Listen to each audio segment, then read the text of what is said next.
Noontime series, Afternoons at the Athenaeum. I'm Beth Hessel. You see on screen about half of our staff right now, Tess and Jill, LeMin, our librarian, and Denise Fox, who is our collections care manager.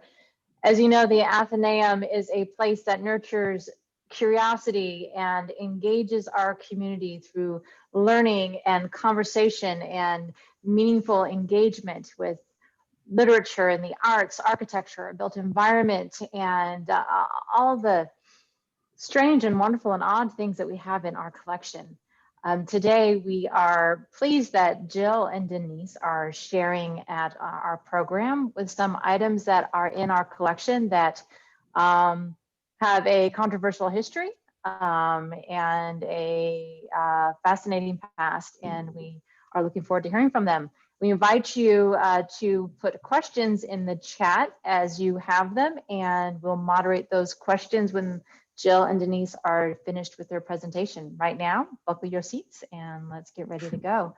Thank you, Jill and Denise. Thank you, Beth. Yes, this is one of the quirkier collections in the Athenaeum, and it's items related to phrenology. This will be just sort of an overview of a virtual reference visit, as it were. We're not going to be able to teach you phrenology today, so no heads will be examined during the course of this lecture. I'm sorry. We're mostly examining what we have in our collection here. So, what is phrenology? This is the definition from the Oxford English Dictionary.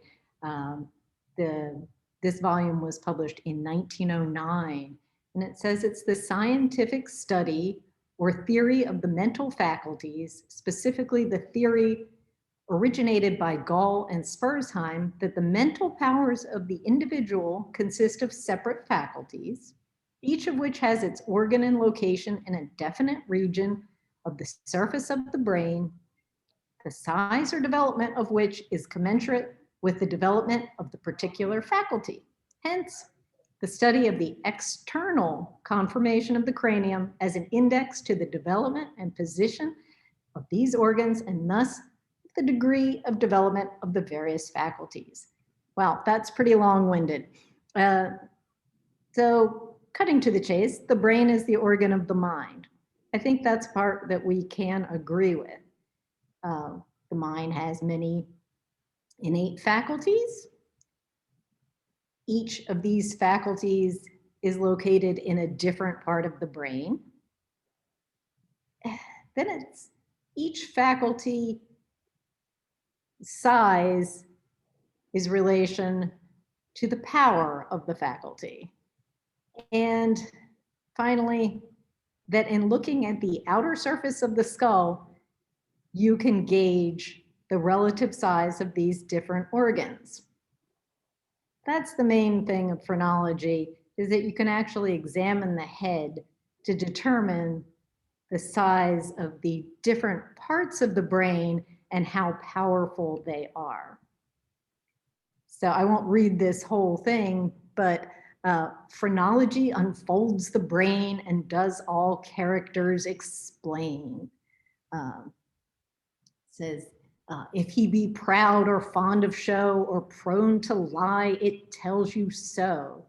And if his sense be great or small, or if perchance he has none at all, or if his brain be dull and lazy, or lively, pert, and quick or crazy.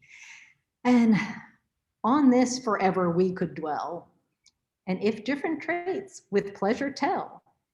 But if you doubt what we have said, let the phrenologist feel your head. And that's what they did.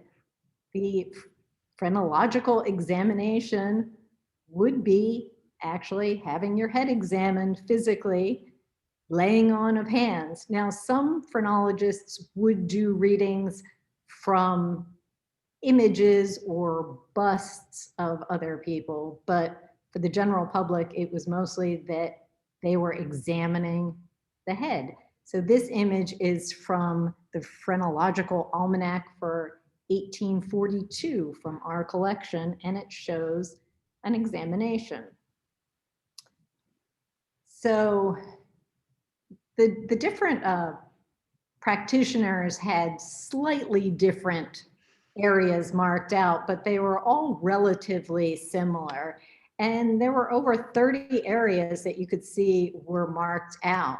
So right here, right above your ear, number 7 is secretiveness, and number 6 here would be combativeness. And number 2 is amativeness, which would be sort of physical desire or sexual desire. And number 4 up here is adhesiveness. So it's like how you cling to your friends. And they would examine your head and see how large those areas were to determine how much of each quality you had. This is a much more graphical representation. You can see back here the attraction. It's got Cupid with a bow and arrow. It's a little hard to see. Combativeness is these 2 boys fighting.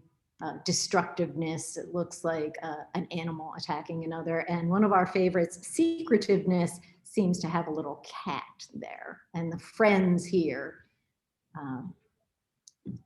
This is a symbolical head. This is a broadside in our collection that's from 1843, and it was advertisement for examinations and books and things by the Fowlers. And Denise will tell you a little bit more about the Fowlers later, so I won't go too much into their empire, but they were big names in phrenology.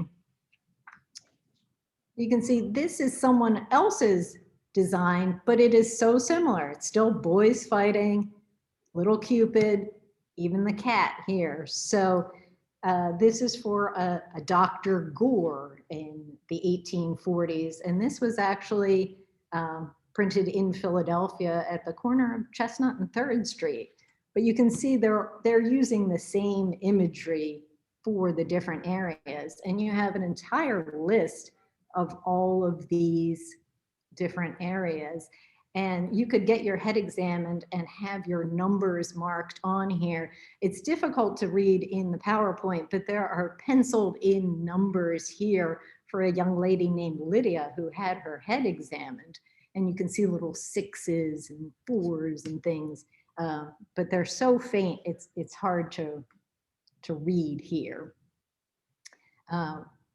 One of the main chief proponents of phrenology was Johann Spursheim, and he was a German physician. And we have this book, one of the items in our collection by him. And he came to the US in 1832 on a lecture tour in order to promote phrenology in the US. He wanted to have it sort of take over here, but unfortunately, that didn't happen really. He got sick while he was on the lecture tour, so he was not able to cover the US. But this was not a fringe cult thing at the time. Very normal people were going to hear his lectures. In our collection, we have letters by Sarah Josepha Hale, who at the time was the editor of the Ladies magazine in Boston. She later went on to be editor of Godey's Ladies book here in Philadelphia. But she was a literary figure at the time. And in 1832, we have a letter in our collection that she wrote to her son. And she says, Dr. Spursheim, the great German phrenologist, is in Boston. I am delighted with his lectures and hope you will have the privilege of hearing him. He will probably visit West Point. He is very popular here and deserves to be, for he devotes his great talents to the cause of education and moral improvement. I have become personally acquainted with him and feel it a high privilege. He pronounces Horatio's head to be very extraordinary. Horatio was another son of hers who actually did go on to become a noted linguist, so perhaps his head was, in fact, extraordinary. That was October 16, 1832. Sadly, on November 11th, 1832, she writes to her son, I am just now quite disposed to be melancholy. I believe I name to you Dr. Spursheim, the great phrenologist from Germany. He died last night. The event has cast a gloom over our city, and it should, for he was a man devoted to doing good. And it goes on, but she talks about how everything the city can do will be done for him because he had already achieved some popularity. So I think had he lived, he probably would have spread past Boston. He did end up being buried in the US. Well, another noted proponent of phrenology who we have in our collection is George Cohn. He was actually a Scottish lawyer. He was not a physician. And he helped found the Edinburgh Phrenological Society, which was one of the most important ones in the US. This book was first published in 1828, and our copy is from 1829. And in fact, this book, although it started off selling slow, went on to be, it was more popular than something like On the Origin of Species that we all know now. But in the 19th century, The Constitution of Man was one of the best sellers. And it's not entirely about phrenology, but it does promote phrenology in this book. Another book in our collection is Crania Americana. This was published in 1839, and as you can see down here, it was published in Philadelphia. It was by Samuel George Morton, who was a physician and a professor of anatomy. This was a very fancy book for its day. It had 78 plates and a colored map, and you can see the quality of the plates here. They were very well done. The price at the time, from what I can tell, was $20, which was a very expensive book. So this was not something that your average person would have, but it was in the collection of more prestigious institutions from what we can tell. And the Athenaeum did acquire this book. In an 1840 review of this book, the Christian Examiner said, "This book the reader should understand is typographically speaking one of the most magnificent the country has produced." Unfortunately, Samuel George Morton thought that, to boil down his thoughts, the size of the skull indicated the intellectual ability of the individual. And he believed that from his measurements, Caucasians had the largest skulls and therefore the largest intellectual ability. So we don't really believe Samuel George Morton's theories any longer, but his book was important in its time. He has an appendix there written by George Cohn, who does phrenological remarks on the talents and dispositions of nations. So he measured the skulls in Morton's collection, and there are extensive plates with all the measurements of the different skulls. So they were doing phrenological measurements on this. Morton had, I think, about 900 skulls, and they were purchased by the Academy of Natural Sciences afterwards, and they have been in the video in the news recently. You may have heard in Philadelphia that the University of Pennsylvania now has Dr. Morton's cranial collection, and over the past years they have been repatriating many of the Native American skulls, and there are skulls in the collection that are from formerly enslaved Black Philadelphians, and just in the past month, the University of Pennsylvania has decided that they will work to have those skulls reburied in a historically Black cemetery in Philadelphia. I don't think that's been determined which skull. If you want more on this particular book, I would highly recommend a video called Crania Americana, the most important book in the history of scientific racism, that is available on YouTube.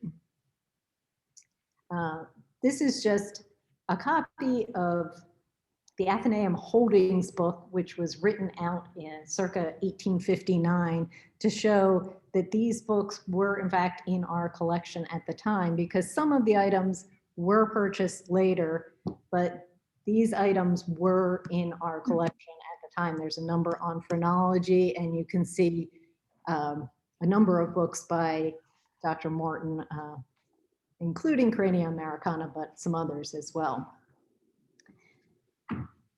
This is from the Practical Phrenologist from 1869, and this is just an example of one of the areas that we saw on the chart earlier.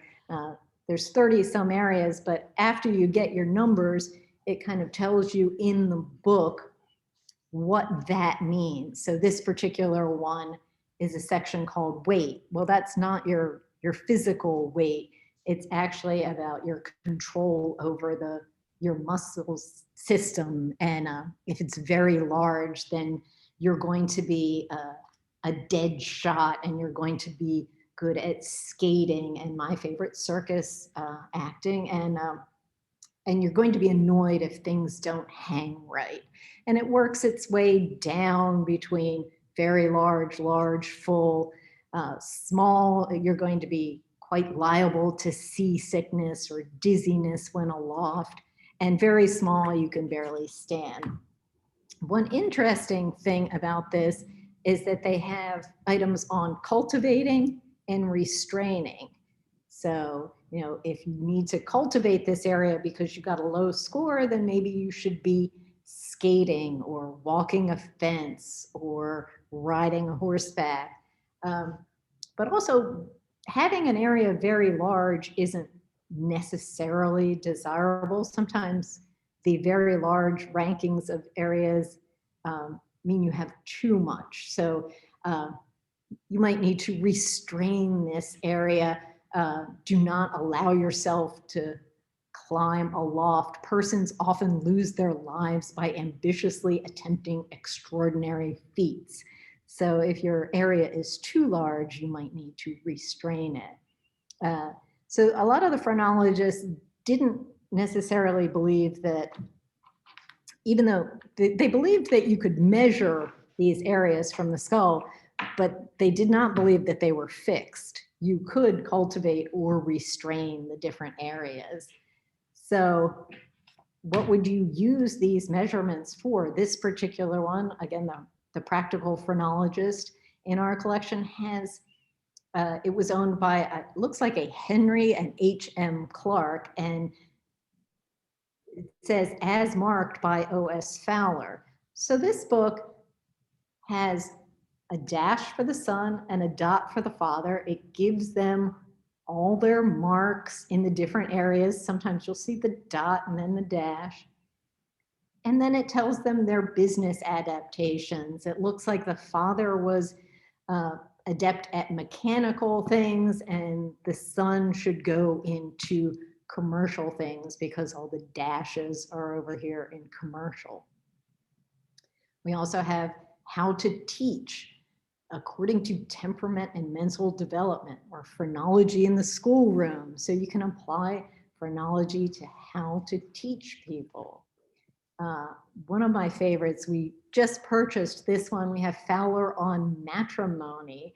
And Fowler is telling you how to choose your companions for life from phrenology.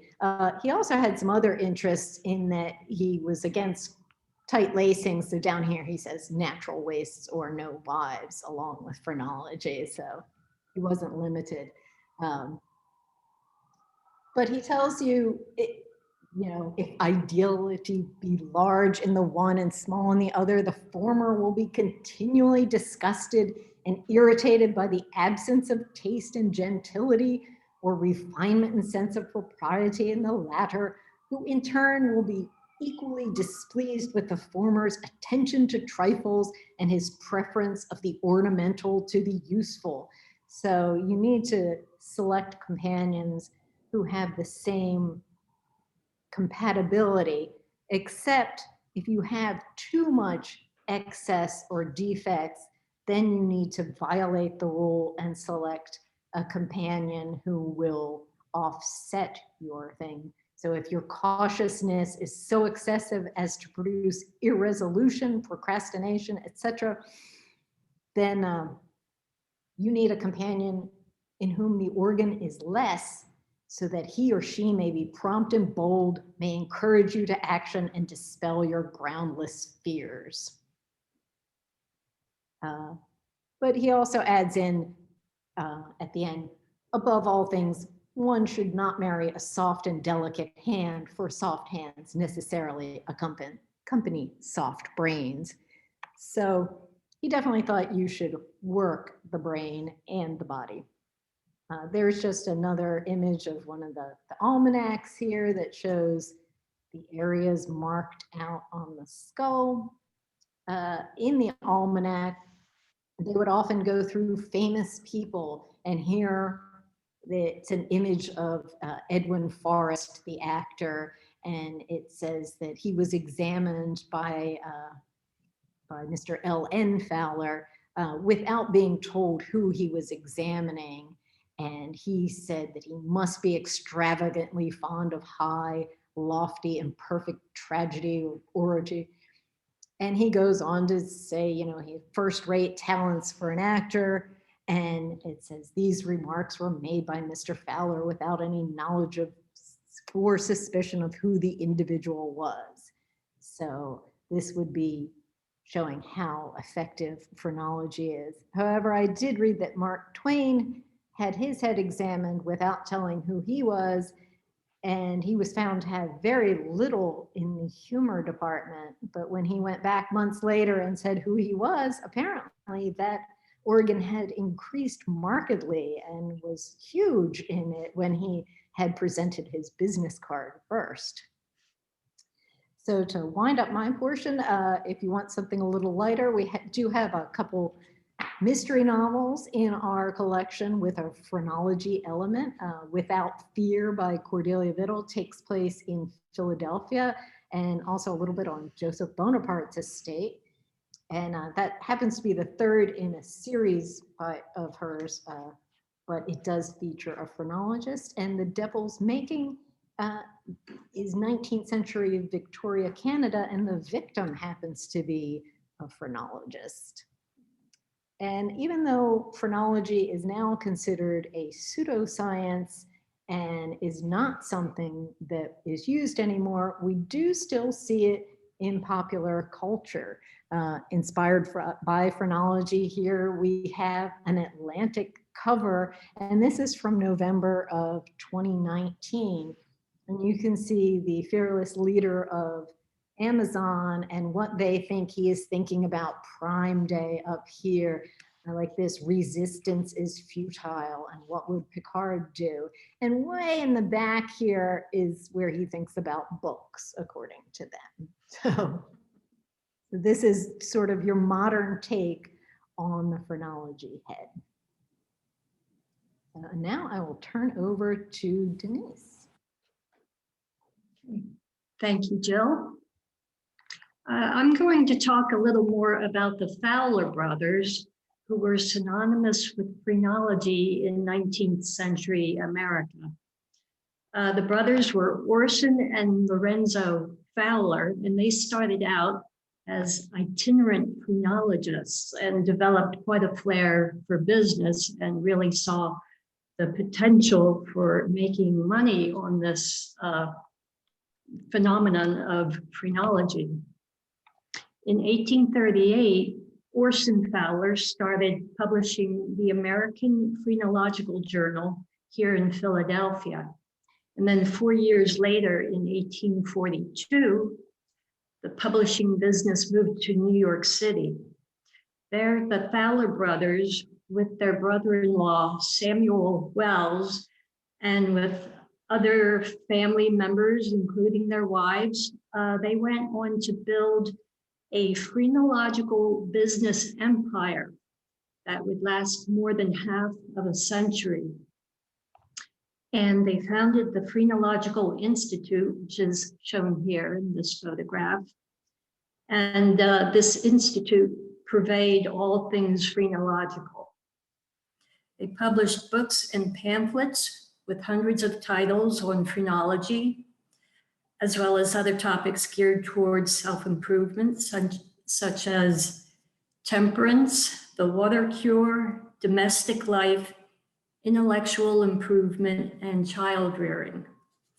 They taught courses on phrenology, and of course, they also did readings where you could go and have your head examined and learn all about your supposed mental strengths and shortcomings. Next slide, please.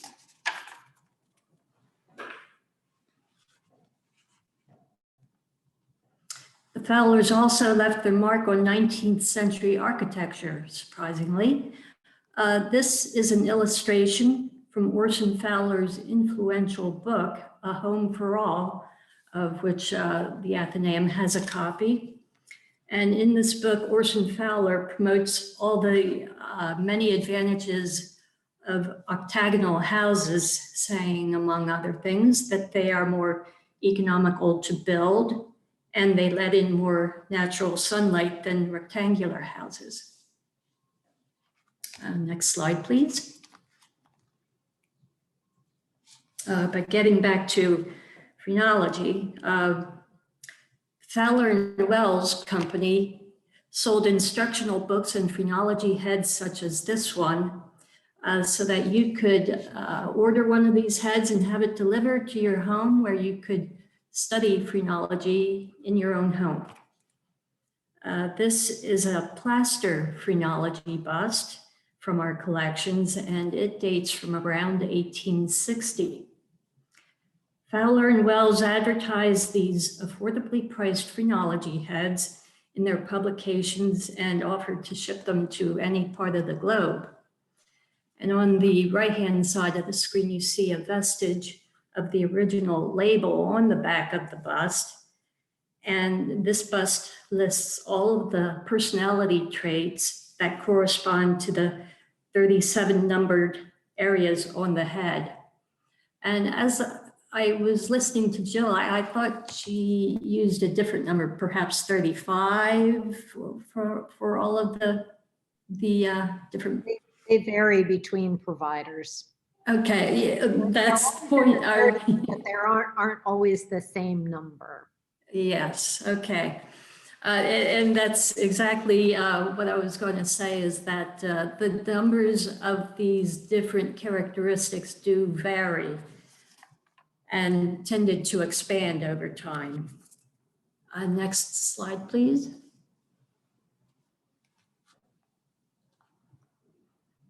And here is another one of the phrenology busts from our collections. This one is made of ceramic, and it also was produced by the Fowler Company.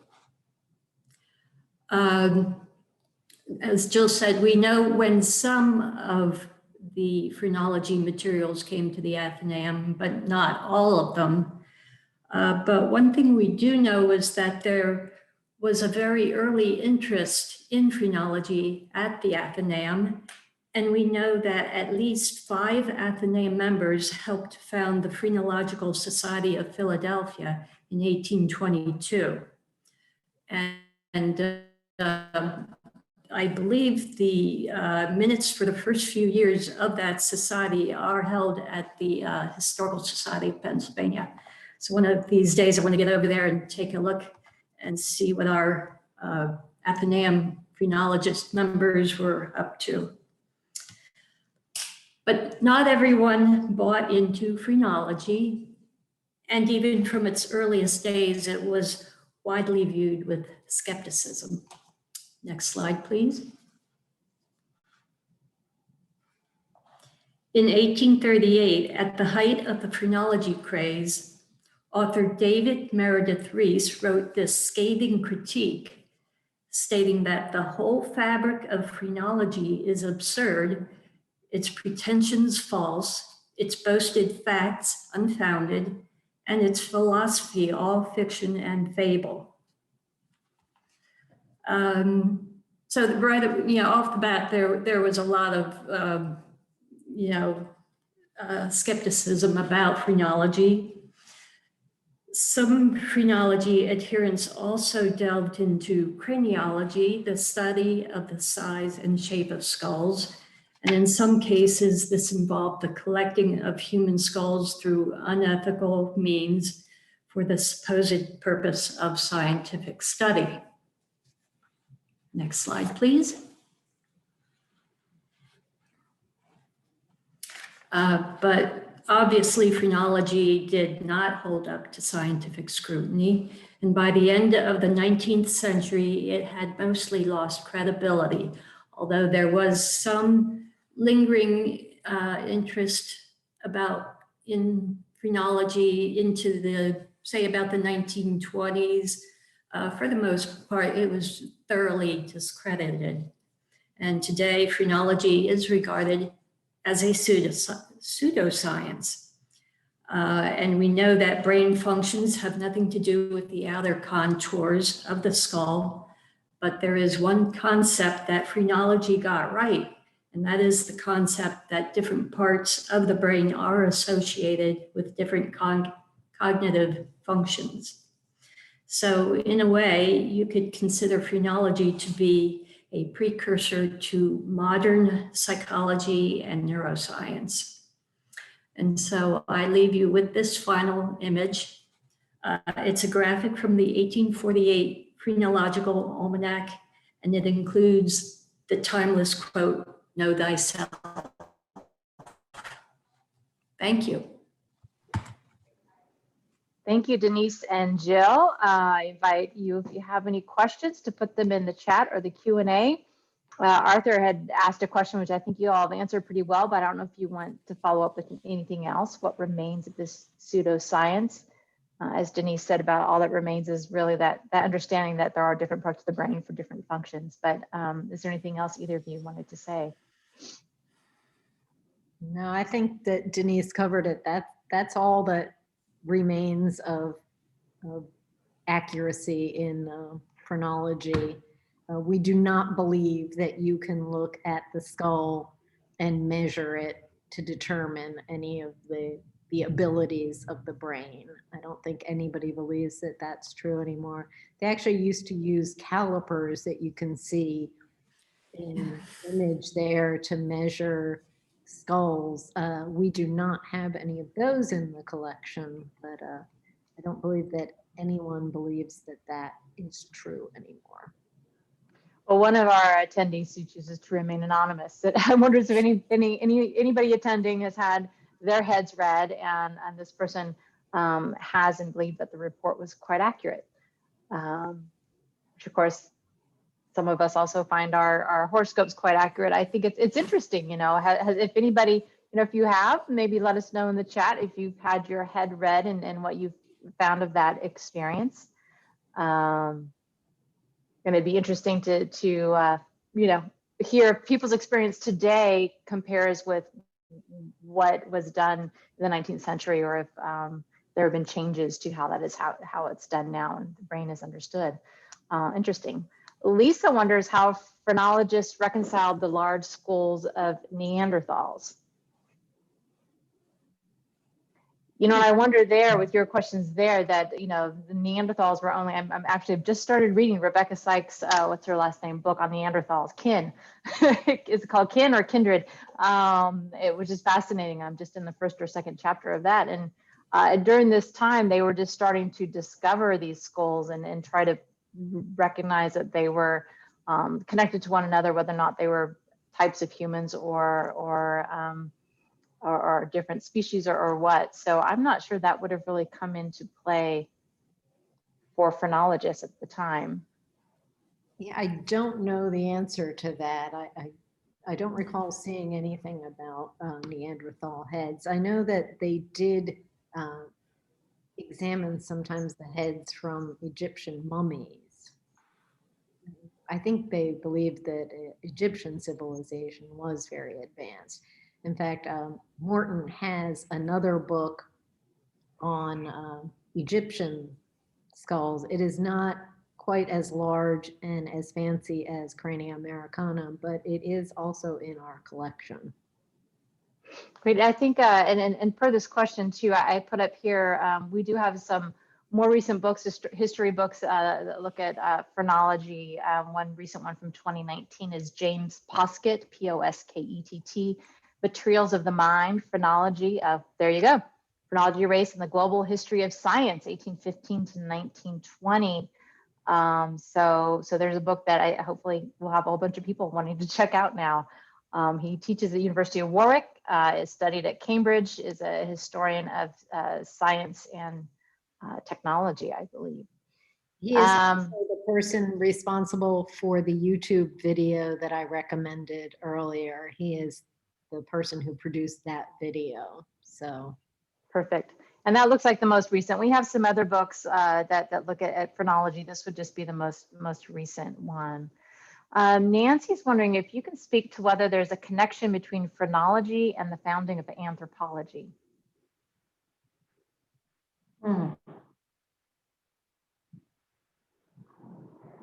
I don't know enough about anthropology to answer that knowledgeably.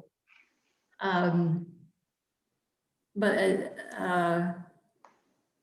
I know that the study of skulls, the craniology, that does tie in with that somewhat, with the anthropology. It was an interesting question. Nancy, that may be your next book. You don't have your topic yet to look at this. Joanne is wondering if you know of any famous rulers or presidents who had their heads examined.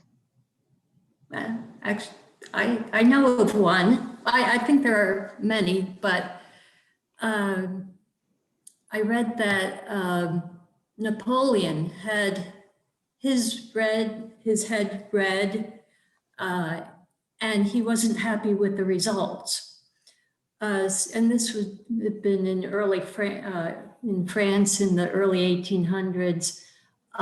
He set up a scientific committee supposedly to study phrenology, but there is some thought that Napoleon actually told that committee to flat out say phrenology is false and there's nothing to it, mainly because he was unhappy with his own reading.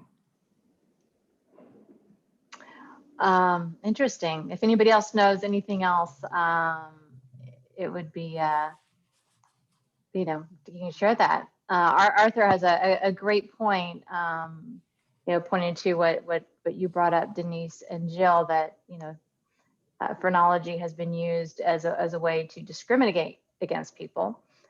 He says something like this prevailed into mid-20th century. Head shape was seen as important because long heads characterized Northern Europeans, and therefore, of course, they were seen as the epitome of what, by Americans and Western Europeans of what people were supposed to be, while round skulls were thought to characterize Eastern Europeans and Jews. And you saw this play out in immigration policy. And you're absolutely right, Arthur. And also, in talking about the size of the skulls, because women's heads were generally smaller, then it was thought that women's intellect must also be smaller because their skulls are smaller. So it could be used for sexist as well as racist purposes. And by the same token, the part of the back of their head that had to do with child rearing was larger, so that's why women were well suited to taking care of children. But another, generalization that was supported by their claims.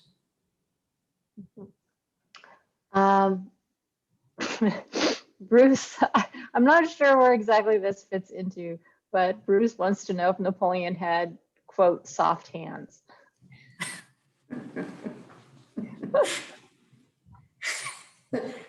Well, that Oh, no. oh, but yeah, I think he's talking about Fowler on matrimony that said to avoid marrying someone with soft hands because soft hands indicated a soft head. So I think that's where he's going with that. But I don't believe that that his hands were examined. Some phrenologists did do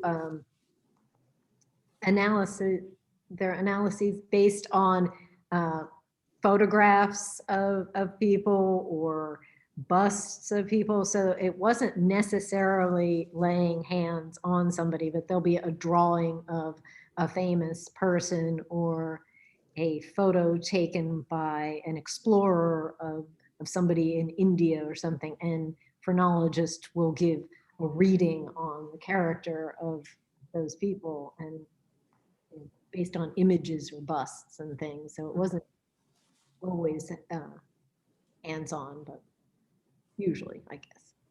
Interesting. Wow. Diaselasky says, what about cranial sacral therapy?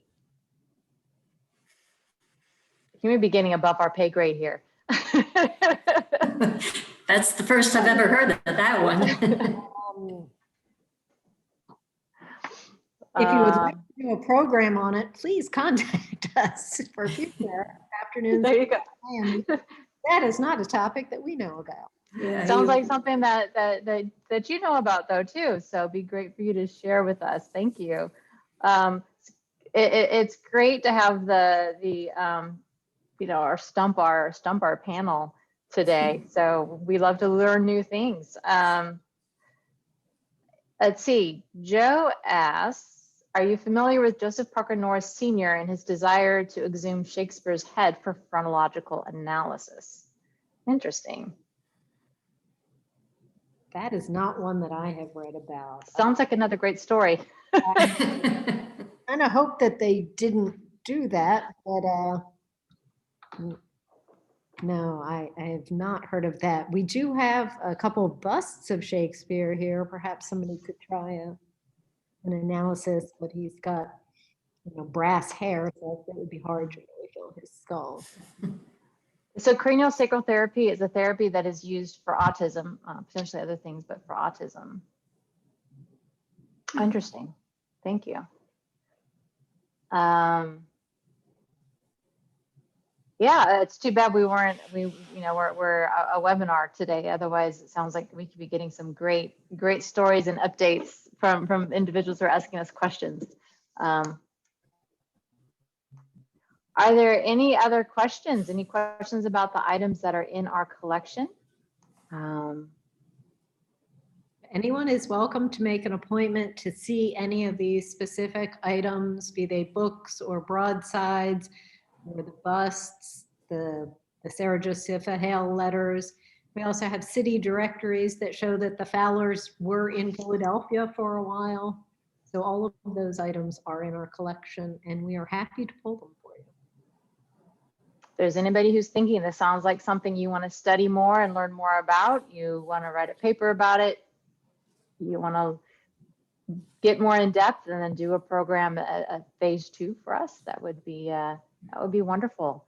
In the meantime, we're so grateful to all of you for coming, and I think there's been some questions asked that are going to lead us all to do a little more research too and learn a few more things as well. We find it's always helpful to help explore with you things that are in our collections and to learn together from what expertise our staff has about our collections and what expertise you have about the subject matter as well. So thank you so much for joining us. Tess, our next afternoons at the Athenaeum